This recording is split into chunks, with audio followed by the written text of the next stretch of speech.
రకరకాలు. ఈ కిరీటాలు మనుషులు ఇవ్వలేరు.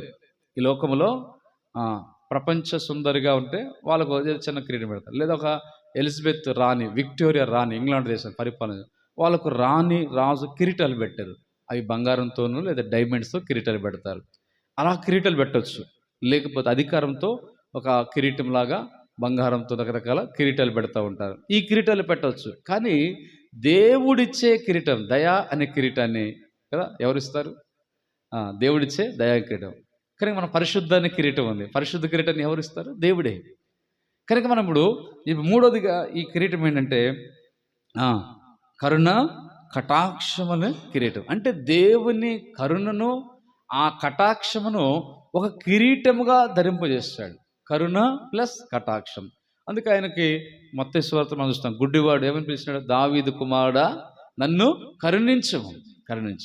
అంటే ఆయన కరుణామయుడు అనే పేరు. అంటే కరుణ కలిగిన వాడు, దయామయుడు. ఇప్పుడు కరుణ తర్వాత కటాక్షము. దేవుని కటాక్షం మన మీదకు రావాలి. మన మీదకు దేవుని కటాక్షం, ఆయన కటాక్షం వస్తే, ఆయన కటాక్షించినప్పుడు దేవుని మేలులు, దేవుని కార్యాలు మనం పొందుకోవడానికి మూలవుతాం. అందుకే ఇప్పుడు ఈ మూడవ కిరీటం అంటే కరుణ కటాక్షం అనే కిరీటం. ఈ కరుణ కటాక్షం అనే కిరీటం ఎప్పుడు వస్తుంది, లేదా ఎవరికి ఇక్కడ ఇచ్చినట్టు మనం, ఇది కూడా దావీదు కీర్తన 103వ కీర్తనలో కూడా, అంటే అక్కడ రాబడినట్లు మనం చూస్తున్నాం 4వ చివరిలో రాబడింది కదా, కరుణ కటాక్షం నీ కిరీటంగా ఉంచున్నాడు. ఎవరికి ఉంచాడు ఈ కిరీటం? చెప్పండి, ఎవరికి ఇచ్చాడు కిరీటం? అభిషేక్ దావీదుకే. ఇది తన స్వీయ రచన కదా. అందుకే ఏమంటాడు? నా ప్రాణమా యెహోవాను, నా అంతరంగన సమస్తమా ఆయన పరిశుద్ధ నామమున. అంటే ఇప్పుడు ఇది ఎవరితో చెప్పుకుంటున్నాడు? తన ప్రాణంతో చెప్పుకుంటున్నాడు. అంటే ఇది ఎవరికి సంబంధించింది? ఇది దావీదుకు సంబంధించింది, దావీదు ప్రాణానికి సంబంధించింది. అందుకే చెప్పుకుంటూ, ఎందుకు అంటే యెహోవా చేసిన ఉపకారం దేన్ని మరొకనాడు. ఇంకొక ఆయన కూడా తన ప్రాణంతో చెప్పుకుంటున్నాడు. లూకాసు వార్తలో 12వ అధ్యాయం. ఎవరైనా ధనవంతుడు, ఆ సంవత్సరము పంట బాగా పండింది.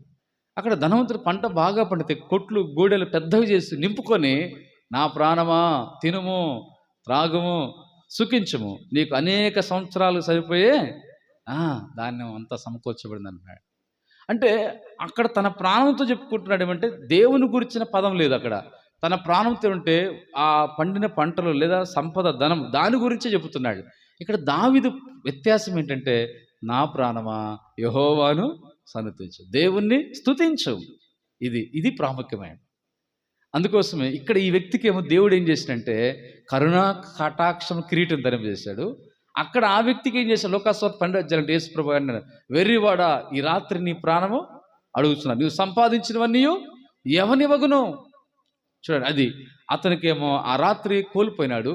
ఈ దావీదేమో తన ప్రాణముతో దేవుని స్తుతిస్తూ, ఆయన చేసిన ఉపకారాలు మర్చిపోకుండా తన ప్రాణముతో స్తుతిస్తూ, కీర్తిస్తూ, గణపరుస్తున్న దావీదుకు దేవుడు కరుణా కటాక్షాల కిరీటంగా ధరింపజేసినాడు. అది అంటే మనము మన ప్రాణముతో దేవుని స్తుతిస్తుంటే, కీర్తిస్తుంటే, ఘనపరుస్తుంటే దేవుని కరుణ మన మీదకి వస్తుంది. ఎవరైతే, ఎందుకంటే మనం స్తుతించేది, కీర్తించేది ఎవరిని? దేవుని, ప్రభువుని. అప్పుడు ప్రభువుని కీర్తిస్తుంటే, స్తుతిస్తుంటే ఆయన మౌనంగా ఉండడు.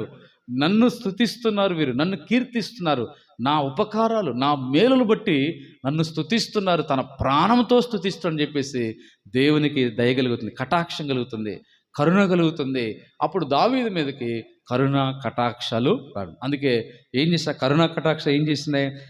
నీ సంకటములన్నీ కుదిర్చినవాడు, నీ దోషము క్షమించేవాడు, ఆయన నీ ప్రాణమును సమాధిలో నుండి విమోచన. ఎన్ని సందర్భాలు దావీదు ప్రాణం పోయే పరిస్థితి వచ్చినాయి. యవనస్తుల కాలంలో ప్రాణం పోయే పరిస్థితులు వచ్చినాయి. ఇప్పుడు సింహము సందర్భం, తర్వాత ఎలుగుబంటి కూడా చంపితే సంపద, ఎలుగుబంటి కూడా ప్రాణం తీసింది. ఆ తర్వాత గొల్యాత్ దగ్గర ప్రాణం పోయే పరిస్థితి. ఆ తర్వాత సౌలు 2 పర్యాములు ఏట వేసిన పరిస్థితులు. తర్వాత తనతో ఉన్నవారు విరోధులై లేచిన రాళ్ళు చంపుతారు, మొదటి 30వ అధ్యాయంలో. తర్వాత తనకు పక్కన శత్రువులుగా చేయబడతారు, ఈరోజు యుద్ధానికి వచ్చేవారు ఉన్నారు అనేకులు. ఇలాగ ఎన్నో సందర్భాల్లో దావీదుకి ఆ పరిస్థితులు ఉన్నాయి. అయితే ఆయన ఏం చేశాడు? ఒక ఎంట్రుక వాసులోనే, అంటే తల వెంట్రుక ఎంత దగ్గరగా మరణం వచ్చిన పరిస్థితులు వచ్చిన దావీదు.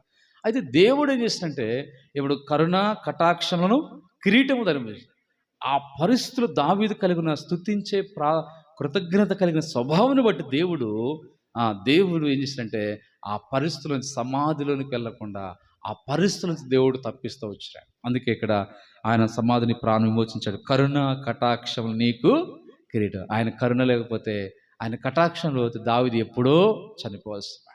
అది మూడవది, కరుణ కటాక్షం అనే కిరీటం.